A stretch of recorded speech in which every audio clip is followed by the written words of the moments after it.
தாய் தமிழ் உறவுகளுக்கு வணக்கம். சொந்த தொகுதியில் தோல்வியடைகிறார் தமிழ்நாடு முன்னாள் முதலமைச்சர் என்ற தலைப்பில் இந்த காணொலியை காண்கிறோம்.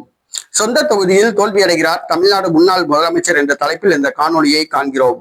தமிழ்நாடு முன்னாள் முதலமைச்சர் ஓ பன்னீர்செல்வம். இவர் 3 முறை அதிமுக சார்பில் தமிழக முதலமைச்சராக பொறுப்பேற்றவர். 5 முறை தமிழக அமைச்சராக பொறுப்பேற்றவர். தற்பொழுது திமுகவில் இணைந்துள்ளார். அவருடைய சொந்த தொகுதியான போடி தொகுதியில் அவர் உதயசூரியன் சின்னத்தில் போட்டியிடுகிறார். இதுவரை இரட்டை இலை சின்னத்தில் போட்டியிட்டவர் தற்பொழுது உதயசூரியன் சின்னத்தில் போட்டியிடுகிறார். ஆனால் அவரை எதிர்த்து அதிமுக மூத்த தலைவர் போட்டியிடுகிறார். தற்பொழுது திமுகவில் அவருக்கு திமுக தொண்டர்களே ஒத்துழைப்பு தரவில்லை. குறிப்பாக தங்க தமிழ்ச்செல்வன் ஆதரவாளர்கள் ஓ பன்னீர்செல்வத்துக்கு எதிராக வேலை பார்க்கிறார்கள்.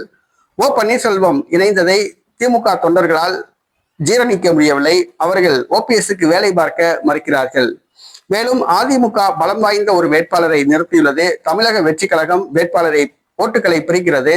நாம் தமிழர் கட்சி பன்னீர்செல்வத்துக்கு கடுமையான போட்டியை கொடுக்கிறது. பலமுனை தாக்குதல்களால் தாக்குப்பிடிக்க முடியாத ஓ பன்னீர்செல்வம் தோல்வியை தழுவுகிறார். அவருக்கு 2வது இடம் கூட கிடைக்காது, 3வது இடம்தான் கிடைக்கும் என எதிர்பார்க்கப்படுகிறது. மேலும் பலமுறை வெற்றி பெற்று தமிழக சட்டசபைக்கு சென்ற ஓ பன்னீர்செல்வம் இந்த முறை அவர் 3வது இடத்தை பெறுகிறார், தோல்வியை சந்திக்கிறார். அவருடைய அரசியல் எதிர்காலம் கேள்விக்குறியாகியுள்ளது. அவருக்கு சமீபத்தில் இணைந்த திமுக தொண்டர்களே வேலை பார்க்க மறுக்கிறார்கள்.